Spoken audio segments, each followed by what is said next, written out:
lost the clarity of their memories. Most patients were well into their 70s or 80s, some with only fleeting recollections of the present day, and others lost in a labyrinth of confused thoughts. But despite their mental struggles, there was a certain peace to their presence. They had a way of calming the nurse with their stories of the past, however fragmented they might be. Among the patients there was one woman who stood out, Lena. She was frail, with silver hair and a gentle smile, but her mind was often clouded with anxiety. Lena had a particular way of clinging to the nurse, almost as if the presence of someone young and vibrant could tether her to reality. It was clear to the nurse that the other patients in the ward, who often roamed silently in their own worlds, had become accustomed to Lena's increasingly erratic behaviors. But to the nurse, who had always taken special care in soothing her patients, Lena's stories were a reminder of the invisible battles the elderly faced every day. Lena would often describe the same haunting scene whenever the nurse entered her room. "The man in black," she would say, her voice trembling. "He's in the corner, watching me." The nurse, though unnerved, remained calm. She had seen many patients speak of hallucinations or have vivid dreams of lost loved ones. Alzheimer's could manifest in strange ways, after all. But Lena's description was too vivid, too consistent to dismiss as just another passing delusion. Each time the nurse entered Lena's room, the elderly woman would point to the same corner and talk about the man dressed entirely in black, a figure that never seemed to speak, but who appeared to be watching her with a cold, knowing smile. The nurse, trying to remain professional, would sit with Lena, holding her hand, soothing her fears. "It's just the illness, Lena," she would say softly, trying to bring comfort. But the unsettling feeling never left her. One evening, while stocking supplies in his small linen closet, something happened that she couldn't easily explain. The room was small and silent, the only sound the faint rustling of sheets and the soft clink of metal as she arranged her cot. She was working in a near trance, having been awake for hours on end. Just as she reached for another stack of towels, she felt a sudden and unmistakable sensation, a heavy, cold hand pressing firmly on her shoulder. The air around her seemed to shift, and she spun around, heart racing, expecting to find one of her colleagues standing there, maybe playing a prank. But the room was empty. Her breath caught in her throat. For a moment she stood frozen, staring into the empty space, the eerie feeling still lingering like a shadow. But there was no one there. She told herself it was just exhaustion, maybe a trick of the mind from the long hours. Yet the feeling remained as though something unseen had brushed against her. She tried to push it aside, returning to her work, but her thoughts were preoccupied by what had just happened. Had she imagined it? Was it the stress of her shift, or something else? Later that night, when most of the ward was asleep, the nurse was passing by a small glass window near the door to the ward's exit. The glass was fogged by the cool night air, and for a brief second she saw something that froze her in place. Standing just outside the door, looking directly at her through the glass, was the figure, a man dressed entirely in black. His features were shadowed, but his grin was unmistakable, a smile that didn't seem to reach his eyes, as though he were amused by something she couldn't understand. Her heart pounded in her chest, and before she could even think, she screamed, the sound echoing down the long, quiet hallway. But when she turned back to the glass, he was gone, vanished. She rushed out of the linen room and into the hall, her body trembling. She frantically searched for another nurse, but the ward was eerily quiet. No one was around. She looked through every room, even checked the entrance to the building, but there was no one to be found. It was as if the man had disappeared into thin air. In the chaos of her panic, she returned to Lena's room to find the elderly woman staring at her with wide, fearful eyes. Lena had been woken by the nurse's scream, and in her dazed state she muttered, "The man in black. He's coming for us."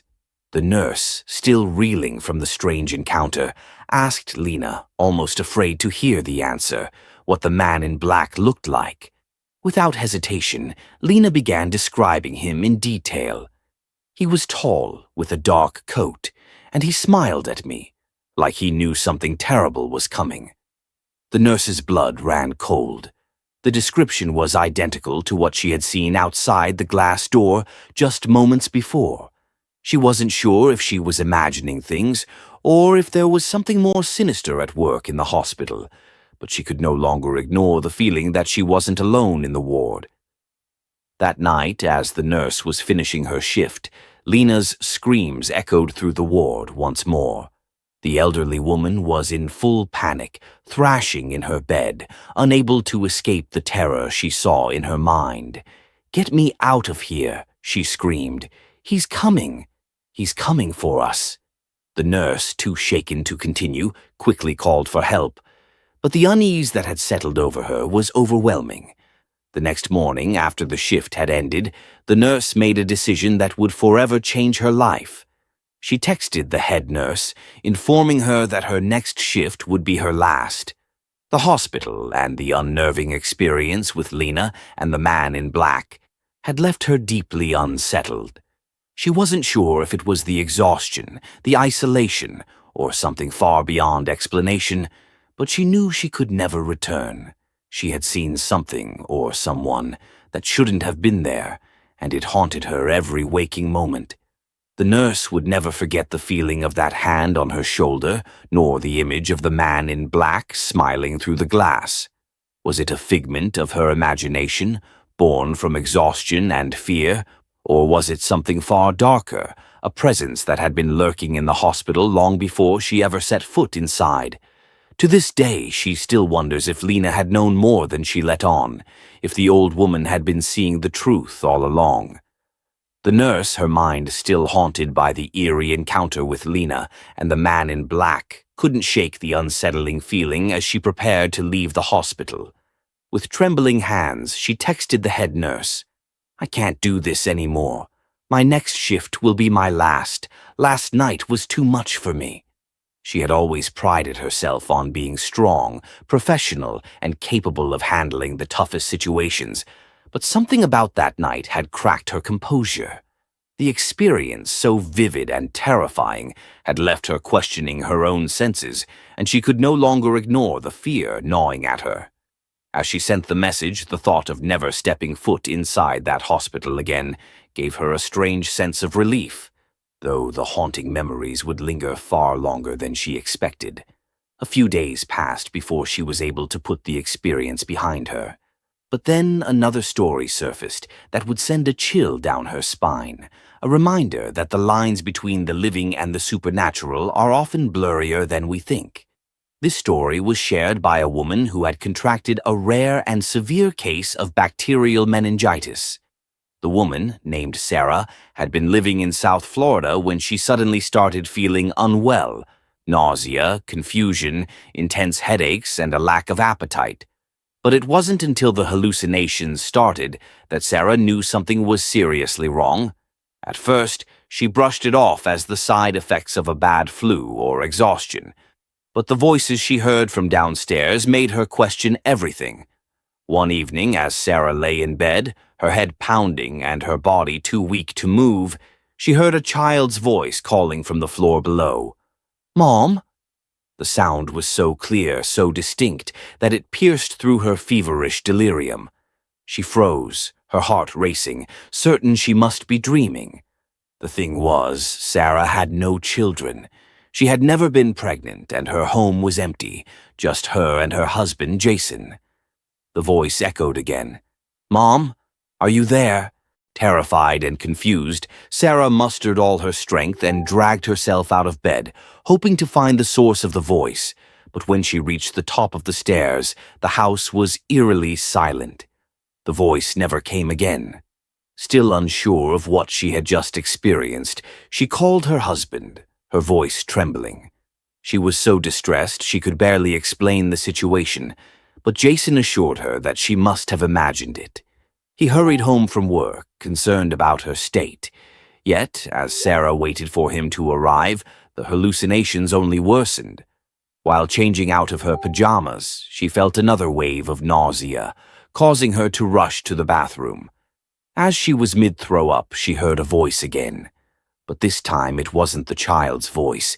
It was a low, eerie sound coming from outside the bathroom door. She couldn't quite make out the words, but it sounded like a whisper, and the tone felt menacing. At that moment, she was certain that whatever was happening to her was beyond ordinary illness.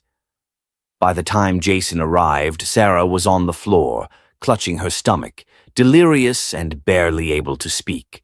He immediately rushed her to the hospital, where doctors confirmed she had contracted bacterial meningitis, a severe infection that, if untreated, could be deadly. The doctor explained that the hallucinations were a common but dangerous side effect, a result of the infection's toll on the brain. Sarah was given antibiotics right away, and the doctor warned her that if she had waited any longer, her condition could have been fatal. The hallucinations began to fade as the antibiotics took effect, but the eerie experiences left Sarah shaken. As Sarah recovered, she had a strange, vivid dream. Or was it a hallucination? In her semi-conscious state, Sarah believed she saw her ex-husband, David, standing over her hospital bed. David had been abusive during their marriage, and their separation had been traumatic. But here he was, standing in front of her, his cold eyes watching her with a cruel smirk. He patted her head as if she were a child, and with a voice that sent a shiver down her spine, he spoke about her current husband, Jason. "I'm glad you're okay," David said in a mocking tone, "but he's not. He'll never be safe. I'm going to make sure he knows who's really in charge." Sarah's heart raced. She knew she wasn't dreaming. The words felt too real, too clear, and the presence of David was so tangible that it sent waves of fear through her. The nightmare continued as David ranted about how he despised Jason and how he intended to harm him. "You'll regret marrying him," David's voice echoed in the dream. "I'll make him pay." When Sarah woke the next morning, her head was still spinning from the lingering effects of the meningitis, but she knew she had to tell someone about the dream, or hallucination. She spoke with the nurse, describing the encounter. The nurse seemed concerned, but explained that the antibiotics Sarah was receiving could have caused delirium, a state where it's difficult to distinguish dreams from reality. Sarah nodded, but deep down she couldn't shake the feeling that what she had seen was real, that David had actually been there. The shock came later that day when a nurse mentioned that a cousin named David had visited Sarah in the night. Sarah's heart stopped. "David?" she asked, stunned. "I don't have any cousins here. My ex-husband's name is David. Did he visit me?" The nurse was insistent, explaining that a man identifying himself as her cousin had come to check on her, though he had left a few hours ago. Frightened, Sarah called her ex-husband to confront him. She sent a text message. "Why did you come to the hospital? What did you say to my nurses?" A few minutes later, her phone buzzed with a reply. "I never visited you. You must have imagined it.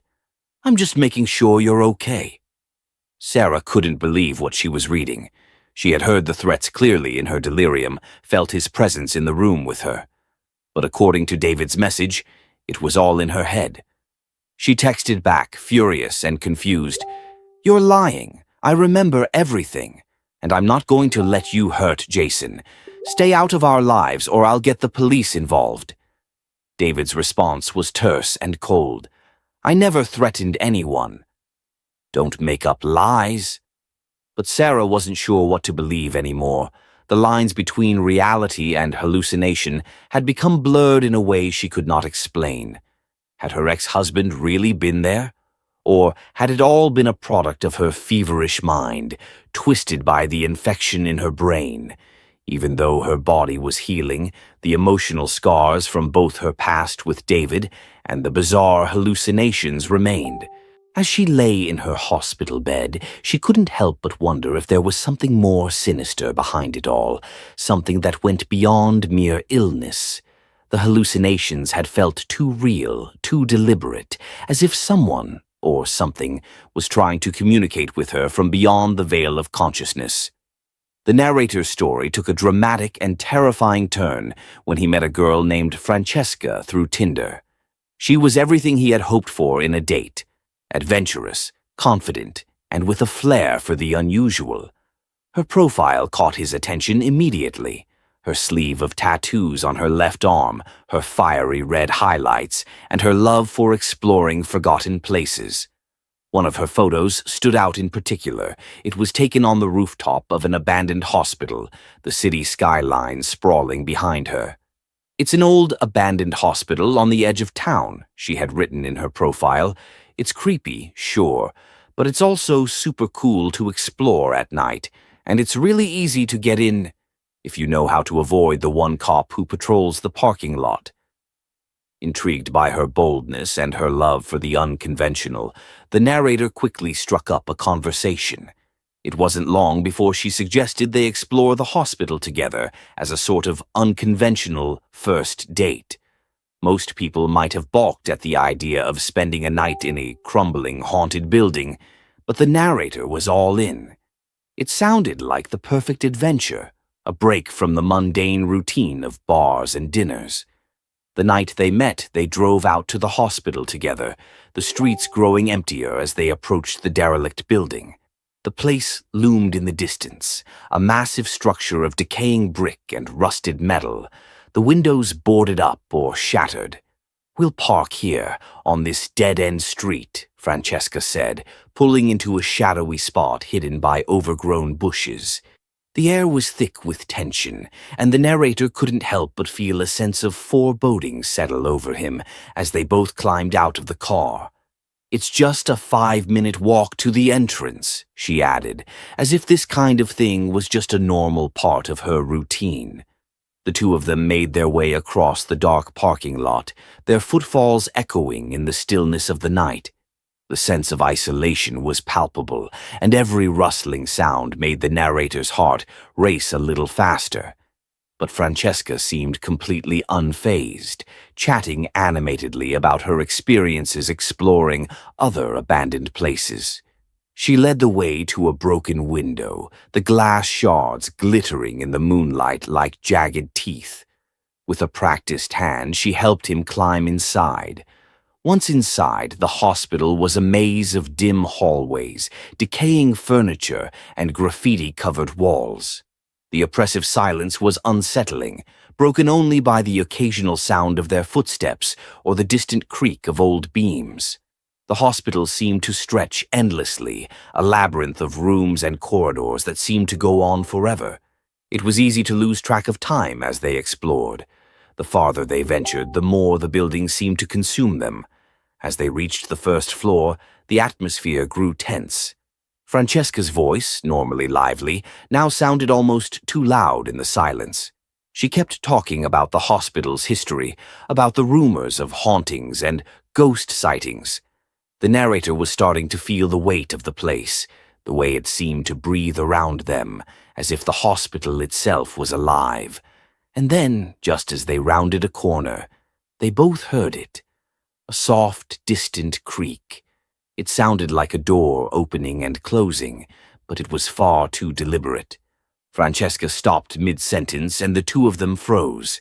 The noise echoed again, closer this time, and then a bang. "What was that?" the narrator whispered, his pulse quickening. Francesca's eyes widened. "I don't know. It could be other explorers, but I don't think anyone is supposed to be here. Let's turn off the lights and wait." They flicked off their flashlights, their breathing growing heavy in the suffocating darkness.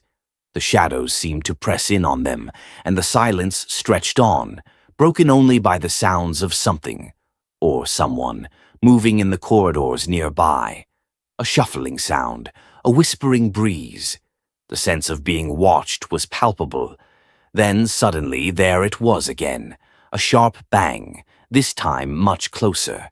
It wasn't just a random noise, it was deliberate, a sound as though someone was trying to get their attention, to make their presence known.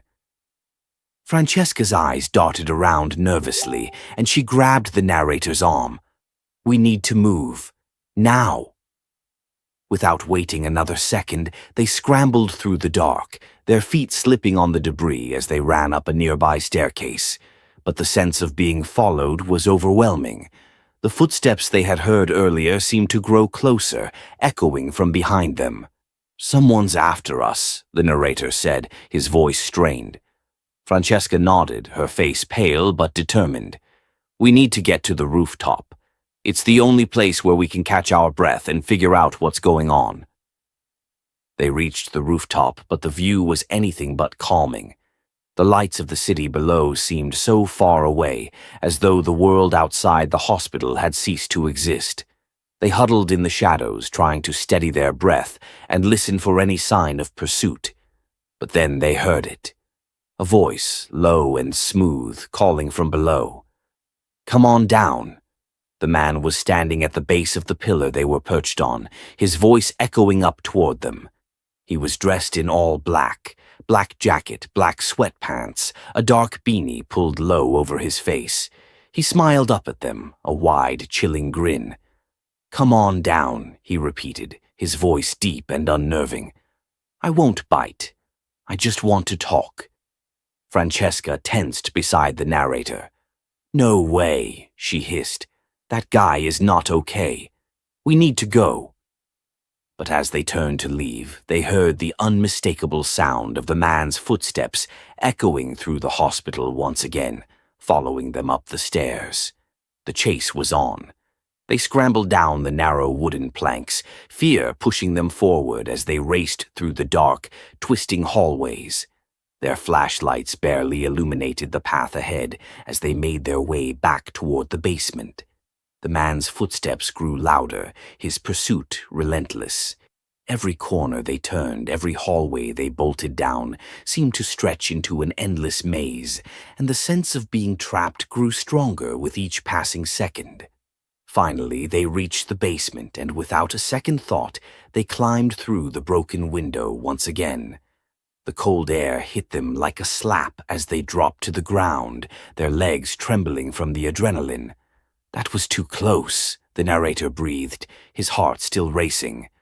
Francesca nodded, a look of relief on her face.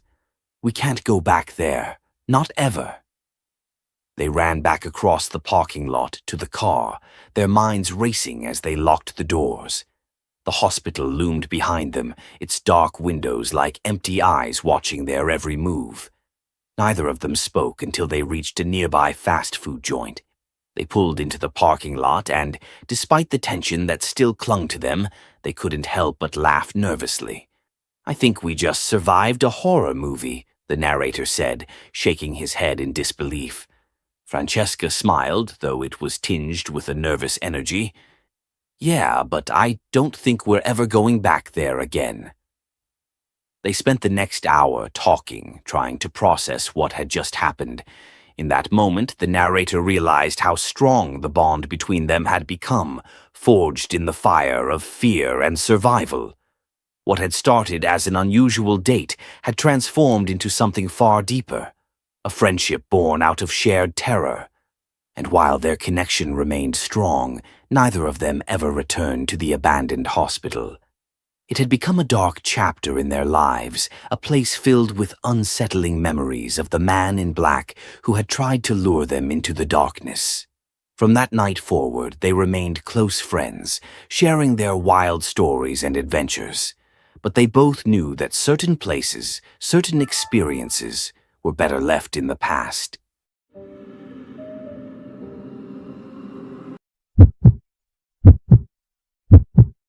A child's haunting experience.